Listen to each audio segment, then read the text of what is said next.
George Calioris, your boy Andy Coach, George Calioris, A1 CrossFit, Strongman, doing Strongman stuff, coaching CrossFit, all that good stuff. Remember, Sundays at 9 a.m., we have the special strength shops where we go over not only strongman, powerlifting, but a ton of accessory type movements to keep you healthy, to put the muscle on that is necessary to lift these bigger weights. On this day, I was log pressing. I think this was one of my first training sessions back after a short deload. So this is 175. I did it for 6 sets of 5, just going ham with it. And you can see it was a little shaky at first. I was only going to do like 4 or 5 sets of 5. But after like this set, I started warming up. And it was starting to feel pretty good. So I just took it for a ride. I got to start putting some muscle back in my shoulders. Start making my elbows healthy again. I used to do 100 press downs, 100 curls, and 100 like rear delt flies before I would even start a pressing day.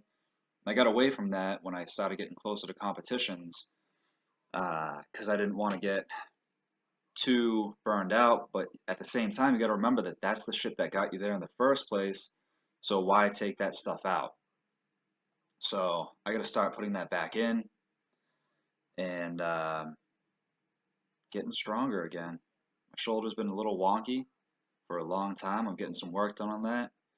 This is a bench press, 225. I did it for 3 sets of 6. Um, and then I put the slingshot on and did it for a set of 10 instead of trying for another set of 6. I figured I would just be smart and slingshot it. Then, I think this was a day later, not the next day, but the day after that.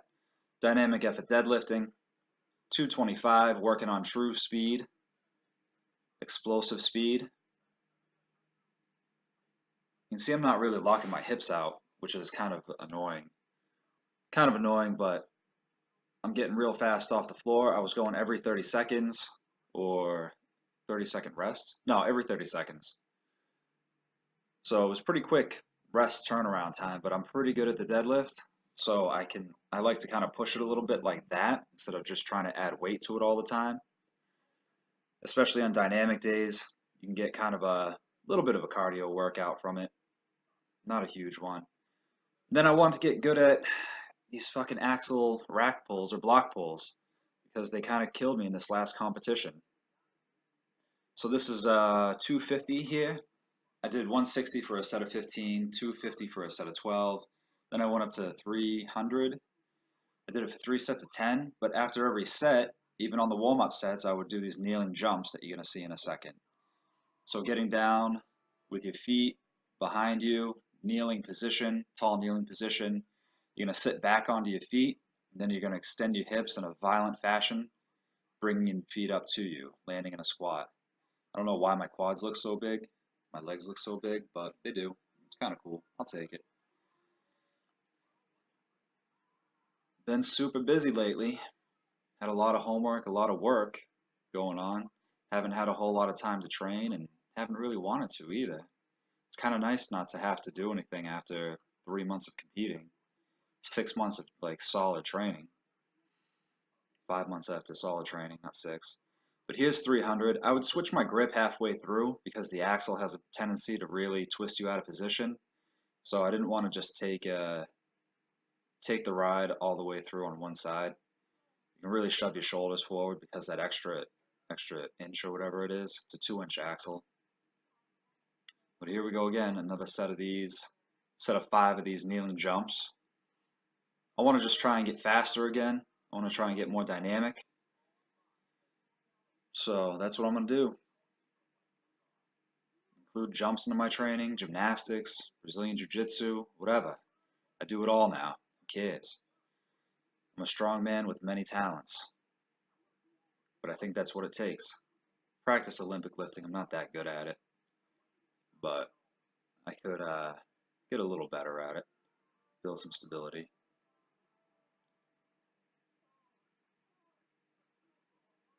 Trying to get a good camera angle here.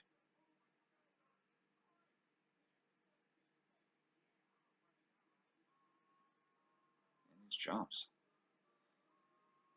If you've never done them, start with either just go ahead and do them or start holding like a kettlebell in the goblet position and practice sitting back onto your feet and then standing or extending the hips so you kind of just stand up.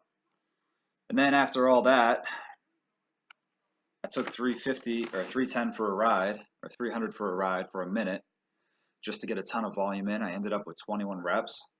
I didn't push it to an absolute max. I kind of stayed around an 8.5 or 9, 8.5, 9.5 out of 10 effort. You can see it's moving pretty damn well though. I put the belt on for this, I put the straps on for this, so I'm not trying to get hurt doing this shit, just trying to get a training stimulus in. Look fucking jacked though, huh?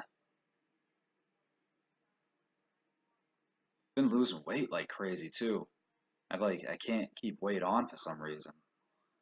I'm eating a ton of food and I just like can't do it. Even at 3,000, 3,500 calories, I just can't keep all the weight on. Tammy's yelling at me to go in the background. That's Tammy. She's pretty jacked.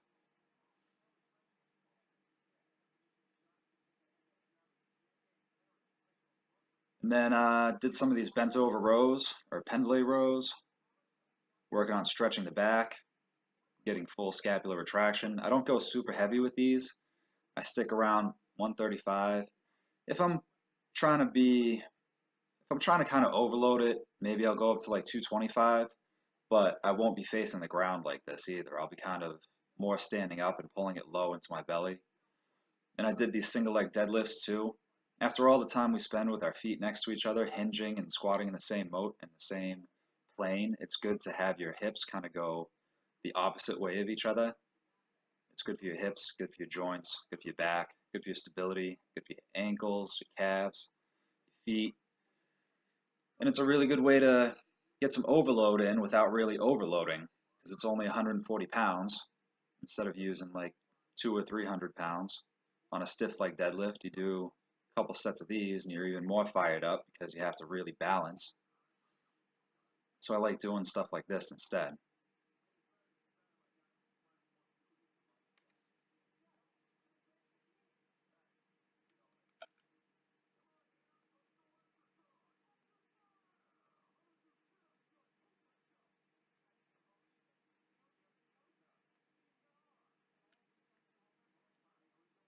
The next day, very next day, I wanted to do some keg medleys because I haven't tried out my new kegs yet after I filled them up.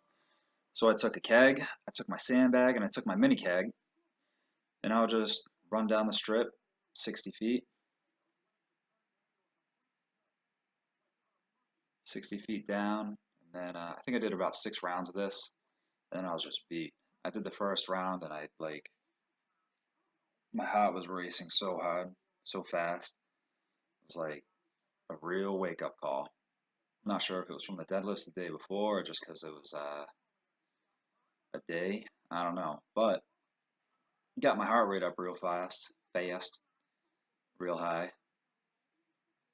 So yeah, I think I did about 6 runs of these.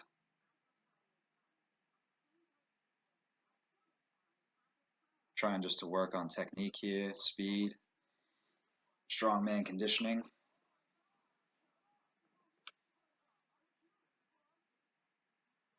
Knocking cameras down.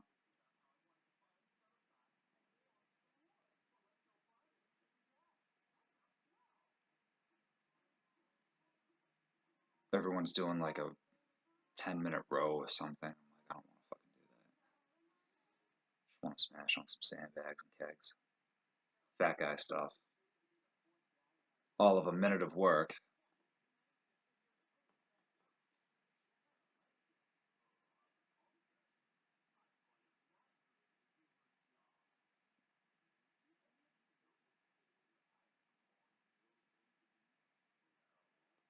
And I think this is the last video of it. You can see I'm starting to really slow down now.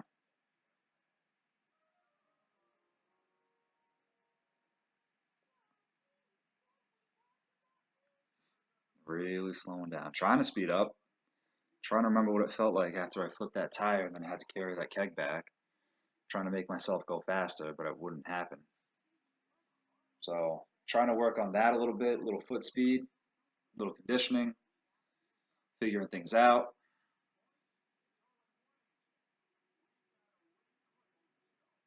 Carrying some heavy stuff really starts to suck after a little while. Biceps were killing me the next day. Not like a good killing me, but a bad killing me. And this little keg, like, kept hitting a nerve or something in my leg. But anyway, these jumps. I would do 3 kneeling jumps and then a single broad jump, and I probably found for today. Next will be the squats, deadlifts, and then deload. Thanks for watching. Appreciate y'all.